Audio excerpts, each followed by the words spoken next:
یو لوی کافرو په مکه مکرمه کې حضرت بلال رضی الله عنه سره ظلمونه وکړل. تاسو ته معلومه ده چې د دین د پاره دی غریب به ونه او په شګو به سملاو او لاس خپو کې به پړی واچول راخکبه دا ظلم انتها ده.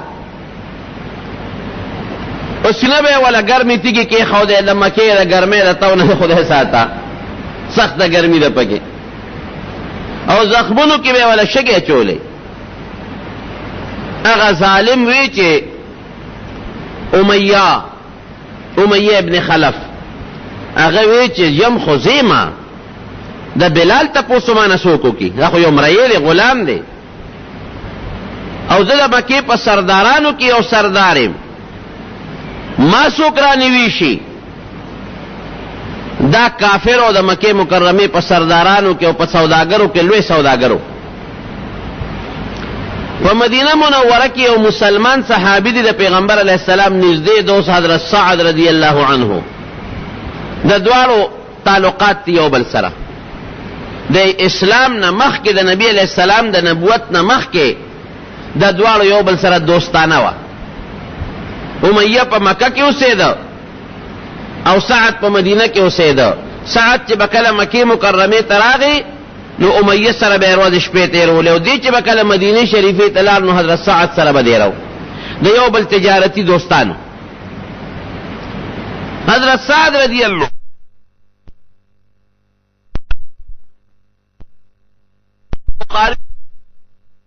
دویم جلد کې پر لومبه صفحه کې دا واقعه ذکر شوی ده چې کله نبی علیہ السلام مدینه شریفه ته هجرت وکړه. حضرت سعد رضی الله عنه وایي چې لکه میراله چې راشه لاړ بشم مکې مکرمه ته یو عمره به وکړم. دې چې راغی دی خو صحابي دی مسلمان دی نو مکه مکرمه کې د خپل زوړ اشنا سره د امیہ سره دیره شو. دا هغه سړی چې حضرت بلال سره ظلمونه به ورکول.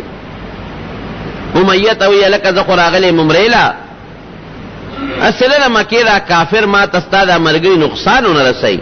دا سټیم را لو ګوره چې سوکني چې یو طواف پکې وکم. امیہ ورته وی بالکل د غرمې وخت کې خلک ودی نو د غرمې به دواړه وضو طواف به وکړي رسوک به دې ونه ویني او چپ چاپه پټه خولې به مدینه شریفې ته خپل وطن ته بیا ځي. اتفاق دا وګوره چانه چې یریدلو مغه سره ملاقات شو دواړه روتل ابو جهل مخله ورغه او لکه دا خو بلا مصیبت په مخ راغی. د خپل اشنا ته وی دی امیہ ته د کافر تا امیہ دا سوت دی در سره لکه دا ساعت خو نه دی وی دی تاسو زمونږ دشمن لا د نبی علیہ السلام مبارک نوم یې واغشته امن ورکو دا هغه امدادونه کوي هغه لمزه ورکو هغه سره مؤمنه وکړي په هغه ایمان راوړو دا هغه مرسته کوي او تر دلته مانه بیغمه ګرځي. یاره افسوس او ارمان چې زما د دې دوست سره د دې امیہ سره میلمه نه وي نو نن به تا سره ما کتلی خو دا میلمه غږ درته نه کوم. حضرت سعد ورته وی اخو صحابي دی او ورته وی چې دا څه کار دی ابو جهل. دا ابو جهل ورته نبی علیہ السلام دا لقب ورکړو چې د جهالت خاوند دا د خپل نوم عمرو ابن هشام به ګورا په ماسترګي مرو باسه کته ما په مکه باندې کې نو تاسو لار شام ته تجارت لده زمونږ د کلی د مدینه منوره په خوا کې دا زب تاسو باندې هغه لار بند کم بیا بغلاو ډوډۍ او تنظیم د کم نه نستاسو کېږي. زبس مون خدلته عبادت لرادو چې تاسو نه پرې نه ورازو او تاسو بس کوي دومره تاسو باندې به تجارتي لار بند کو. دواړه یو بل سره ګرم شو. دا امیہ پکې مینس کې مداخلت کړي خپل میلمه ته وې د ساعت ته ورساله ته خدما میلمه خدا ابو جهل زمونږ د کلی مشر د سردار د پدسترګي مرو باسه. دا مطلب دا چې اسنه دا ساعت خو خپل وطن ته واپس لاړ شي غم ماته پاتې نشي زمونږ په سردار سترګي راو باسه. حضرت سعد رضی الله عنه د امیہ ته چپ شته غږ مکوا زستا میلمه مو ته بیا د زما پرنه کې ده دکه غږ مکوا واستا متعلق نبی علیہ السلام فرمایلی چې دی به مونږ وجنو پریدو بیان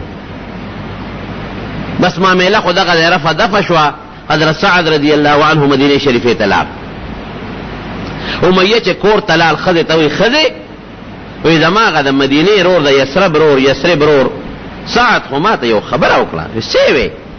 وایي ما ته وی چې نبی علیہ السلام ویلي دي چې موږ به دې وجنو. نو ښځه ورته وایي چې سړیت نه دي شي وجلی؟ نه ویه دروغ نه وایي. ګوره دوی خو په ازمایش کړی و که نه، معلوم کړی یو. نبی علیہ السلام والله که دروغ وایي رښتیا وایي. ښځه ورته وایي مه یېرېږه، هغو 400 میله درنه لرې دی او ته په مکه مکرمه کې تر دې ځای نه بارموز هغه در پسې دلته نشي راتلی، څنګه به دې مړ کړي؟ یاره ښځې وایي زړه کې مې ډېر لوی غم او سودا ده، دروغ نه وایي رښتیا وایي، ما به وجني ښه پرېږدي مې نه. ګوره دی باتوري وه، غلام به یې په شګو راخته، غلام سره ظلمونه کول، خو چې معمولی او ټکی واورېد چې نبی علیہ السلام به ما وجني نو بیا ولا خوب نه ورځي. دې کې الله د بدر غذا پېښه کړه. هغه ځای نه د کافرو سړی راغی چې شا به روزې مسلمانان زمونږ په قافله حمله کوي. ابو جهل یو لوی لښکر تیار کړ چې لښکر یې برابر که یو مشر غونډی دې امیه پسې راغی ابو جهل. وی چې وروره لښکر هم تیار کړی دی، تا سره هم که څه تورې مورې هم در سره یي او غلامان او نوکران در سره هم برابر کو، په خپله به هم ځې. دی ورته وایي امیه چې زه خو بوډا یم او سپینګیری یم او زه مشوره به وکړو. کور ته لاړ، ښځې ته وایي چې ښځې لښکر تیار شو د مسلمانانو خلاف. ما پسې م ابو جهل راغلی و، وایي د هغه مدینې د هغه یثربي هغه روره قصه دې یاده ده؟ یاره خو دې نه ده. یاره ښځې وایي یاده مې ده. څه وکړم؟ وایي پام کوه ګورې که لاړې ګورې محمد صلی الله علیه وسلم دروغ نه وایي، مړکی دې ګورې. ابو جهل بیا ورپسې راغی، هلکه شابه امیه روره ځان تیاروه. یاره زه خو ناجوړه یم، بیمار یم، او د ځان په ځای به دله نوکران درکم، غلامان مریان به درکم، ابد در سره لاړ شي. ما پرېږده زه بوډا سړی یم په ما څه کې. ابو جهل مړه کې پیو چې دې پاتې شي، زه دې ځم او دې ما نه دلته خوبونه کوي. په الف لام ورامي ابو جهل دې به ما نه څنګه پاتې کېږي. او بل دینن پاتې شو، سبا بل مشر به وایي ځم نه ځم، کېدی چې بل مشر وایي ځم نه ځم، دا هلکان به وایي ښه مونږ کې ورچوه په خپله نه دی. وایي داسې کار دی. امیه ته وایي نه خامخا به ځې. جرګې واپسې راوستل بوډاګانو چې په هغې کار ونه شو، دا هلکانو ځوانانو جرګې ورپسې راوسته. ای ګوره دا ماشومان هلکان دي، مرګ نه یېرېږي. خو 200 کسان دي، مونږ خو په زرګونو خلک یو او خامخا به ځې. مجبور یې که سړی چې مجبور یې که ځان له یو اوښ واغش په مکه مکرمه کې ډېر اعلی مضبوط زغل والا. ښځې ته وایي ښځې سامان برابروه. ای سړیه د هغه مدینې د هغه سړي قص خبره ده یاده ده؟ وایي او یاده مې د ځم نه ورسره، د دې لارې نه به ترې راتښتم او ځان له مې ښه مزېدار اوښ اغشتی دی چې د هغه بیا څوک په لاره راړولی هم نه شي، راتښتم به. وایي ښه نو ګورې لاړ نه شي ورسره. وایي نه. ابو جهل لکه سوچ کړی چې دا کاکا خو هر ځای کې چې که نه دی به ما نه راتښتي، خو دی به څنګه ما نه تښتي. دا هلکانو یو ډله یې پرې مقرر کړه. وایي تاسو به بل کار نه کوئ خو چې دا کاکا د نه ونه تښتي. دنه به ګیر چاپېره تاویږئ، چې دی وده کېږي تاسو به ترې تاویږئ ګیر چاپېره. یو ځای ته چې لاړل دی به خو خیمې به وې، خیمې یو ځای کې ښخې کړلې، دمې وکړه. چې دمې وکړه خلک اوده شو. امیه له کې سوچ وکړه چې خلک اوده دي او ده به اوښ د خیمې سره خوا کې ځان سره تړه چې خلک اوده شي چې زه په دې اوښ په واړم او تښتم. ناګانه دی راپاسې، چې راپاسې دغه هلکان وله راوچت شو. کاکاجي څه کوې خیر دی؟ یې راسې راپاسېدم. ښه کاکاجي که څه اوبو ته دې ضرورت وي او دسمات یې لوټلې پکاري، بل څه خدمت وي، زه سر کوز اوده شی تاسو څه له راپاسېد؟ نه مونږ ستا خدمت ته ولاړ یو که نه کاکاجي. سړي له کې سوچ وکړو چې دا هلکان خو نن ویښ دي او نن شپه کې خو ته نه شم تللی، زه بل ځای کې چې ته شپې دمه راشي هلته به څه چل کوم نو چې بل ځای پړه وغورځو. اوس بیا شپه شوه، نیمه شپه شوه، سوچ وکړو چې ټول خلک ښودلي دی، بیا راپاڅېده. هغه هلکان خو ورته هغه کېنولي، هغې بیا منډه کړی. کاکاجي څه خدمت دی؟ سرکوزو تاسو څه له ویښ یې؟ زیو د شي سم نشتا نه مونږ ستا خدمت ته ولاړو کو بده پکاري ډوړې موډې دې پکاري سبل څه خدمت نه تاسو زیو د شي نه جی مونږ نو د کېګو مونږ ستا خدمت ته ولاړو الکان خو په پوي چې کاکا تختی او دې مونږ نه څنګه تختی ابو جهل با مورلا ترغیب ورکاو چې ګوره دنه غیر چا پیر تاویږي چې مونږ مرو چې دې د پلار مونږ نه بچ پاتې شي دې به څنګه مونږ نه تخت په دغه چلول کې بدر ته ورس بدر ته چې ورسېد ګوره د ظلم انتقام تاسو ګوره یاد ساته زمارونو ګوره کته وای چې ما خو چا سره ظلم وکاو زیاتې مې وکاو او دا به پټ پاتې شي والله بالله کدا پټ پاتې شي الله نه پټي او ما وی چې د ظلم سزا دنیا کې هم درکې او آخرت کې هم درکې پری دی نه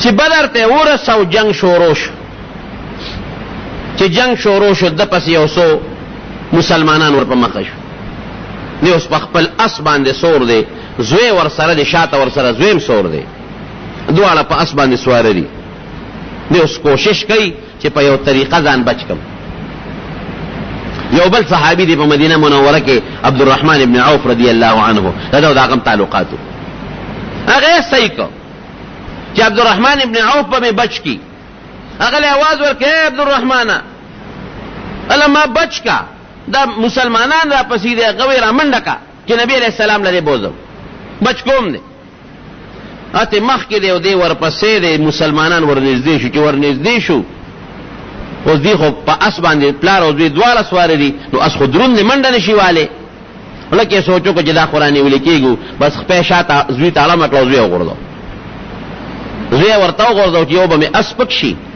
او بل دا چې زدا کافر دا مسلمانان به زما د زوی په وجلو شي نو چې دی وجنه او ما پسې راځي د به تختیدلې ور مرګ راشي کنه ابو ډای به وی کنه خدای پاک وي زوی نه جوړو خدایا دا زوی مې جوړ خدای دا بیماری په ما راولې خو چې دا زوی مې جوړ شي اسرائیل علیہ السلام ولرا اے بډای ساتیم پورا دی پیرو غرنزور پیژنې کنه پیژنې دا چا باندې تکلیف راغلی نه نو زه یې درا په ما کې دا چې پیراشي کنه بیا څوک داسې نه وي بیا بچیم پری دی او خدم پری دی او لورم پری دی او ځان بچ کای زوی وتاو غردو مسلمانانو غزوه ملک او د پسې شو چې د پسې شو اعلان وکړ عبدالرحمن له आवाज ورکوي سچل کوما وی اسنه کوزیګا دا اسنه ټوپ کړی هغه راغی د پاسه پیدان ورواچ ته تعلق یې وسره دا مطلب دا نبی علیہ السلام له بوزم کچرته نبی علیہ السلام ولا امن ورکو بچ صحابه عبدالرحمن ابن عوف رضی الله عنه ته پریګه دا خواشته پریدو نه دی مون وجنو الته کې حضرت بلال چې ولید او دا خواغه هغه شه دی چې هغه په مکه مکرمه کې به زما په سینه درنې ګټي خو دی او زما خپکه به پړیا چول او په مې ظلمونه کړی دي هغه یو غونډه توخته او چغه کړی لا نجوت ان نجا امیه خلقا ورغه امیه هغه دی ګیر دی او کدی نن خلاص شو کنه نو ګورې زما خیر بیا نشتا که سبا دل بیا په ګوتو ورلم بیا به سکیږي زما خیر نشتا هغه دی بچ صحابه د بلال आवाज او ادخاغه امیه چې پته ظلمونه کړی دی او کم ځای دی هغه دی پروت دی عبدالرحمن ابن عوف په پاسه دی بچکی صحابه ورمنډک هغه ته پاسه وته نه پاسه بس یو صحابي تور راواغشت او دا امیه ډیر غټ خېټه وو لوی سنداو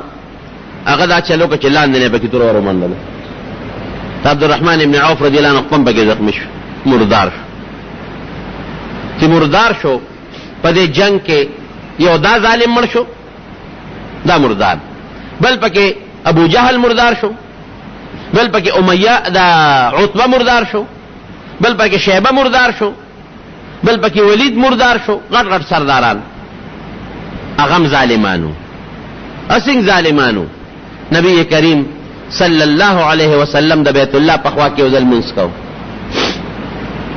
چې مونږه کو ابو جهل आवाज وکړ وی څوک براشي یو خدمت وکي عقبه ابن ابي معيط یو کافر هغه پاسه وی حضرت وایا یروي د فلان کې او خانو غاړې ته وسوک لاړ شي چې دا هغه ځنه یو پیروان وروړي پیروان خو چې دا سه پیروانی چې د وینو دا غن ډکی وې زه دا کار د کولې شم څه پکې وې ته خوراوه د ورمنډه کړه یو ډک پیروان د وینو د ګندګۍ ډک یې راوړو. وی څه پې وکړم؟ وی لږ صبر وکړه. چې نبی علیہ السلام مبارک په سجده پرېوته، اشاره وکړه پرې املا ولا ورغورځو، هغه د حضور پاک مبارک په شا د پاسه ورغورځو.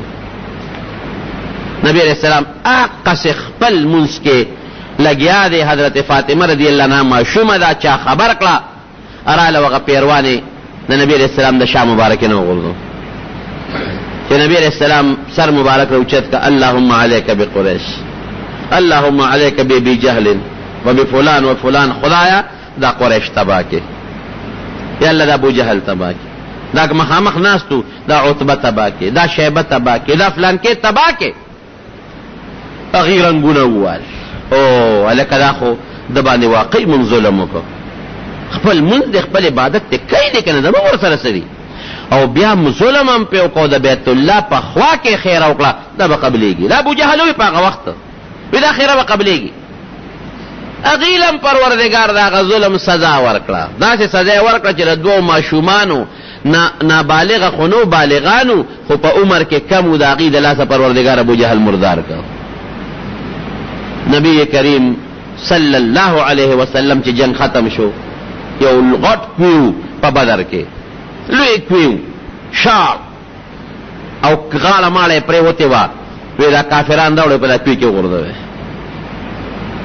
یو به یې راوړو کوی کې به یې غورځو، او یا کافرانو مردار ټول یې په کوی کې وغورځو. یو هغه ړومبې ظالم چې امیه دا قصه چې درته مه وکړه دې پاتې شو، وی دې مو غورځوی. وی صاحب د هغه وجود پړسېدلی دی، بیې کړی دی، رجېدلی دی، چې زور ورکو خپې نیسو راکاږو تی وځي، چې لاس دی زور ورکو راکاږو هغه هم تی وځي. د سره څوک یو همدقه ځای پې شګې واچوې پرېږدې چې همدقه ځای پروت دی. ورکړه ظالم له الله سزا وکړه، ورې نه کړه، لږ مهلت یې وله ورکړه. ان الله لیملی الی الظالم، الله مهلت ورکوي ظالم له. حضور پاک مبارک فرمایي ټیم یې ورکړه، د دې مهلت ته وجه نه هغه په نور غرور کې مبتلا شي. هغه وایي ګنې ما خدای نشي رانیوی، هغه وایي ګنې د الله د زور نه زه مضبوط زور لرم، طاقت لرم.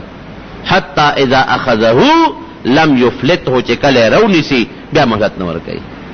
وکذلک اخذ ربک اذا اخذ القرى وهي ظالمه، قرآن کې الله فرمایي دقه رنګې وي یو انسان خو سکه دوه خو سکه غون کله چې ظالمان شي وی زه رانیسم، او چې کله زه راونیسم داسې به څوک چې زما د زور نه به خلاص کړي، نشي خلاصولی. دغه لوی لوی سرداران بیا د خخول انتظام یې نشته، د کفن دفن انتظام یې نشته، د غسل انتظام یې نشته، په شلکوي کې پرېوتل. حضور پاک مبارک راغی د هغه کوي په غاړه ورته ودرېده. څه وایي ورته؟ فرمایي وی ای سردارانو د قریشو کافرانو، خوشحاله یې که خفه یې؟ که د ما مرستم کړی وی ایمان هم راوړی بیا به خوشحاله وی که نه؟ وی ما سره خو چې الله کوم وعده وکړه هغه یې پوره کړه، ما سره الله مرسته وکړه، امداد یې وکړه. تاسو سره چې الله کوم وعده کړې وه چې سزا به در کوم او جهنم ته به م لېږم او د قبر عذابونه به آیا هغه وعده د سره الله پوره کړه که نه؟ حضرت عمر فاروق رضی الله عنه د نبی علیہ السلام لاس اونیوه، وی د الله رسوله ته هغې وجودونو سره خبرې کوي چې پکې سا نشته، دي ستا خبرې اوري؟ وی قسم دی ای عمره ستاسو نه زیاتې زما خبرې دوی اوري، داسې تاسو نه اورئ لکه څنګه چې دوی اوري، ما ته پوره متوجه دي. دا د ظالم سزا شو.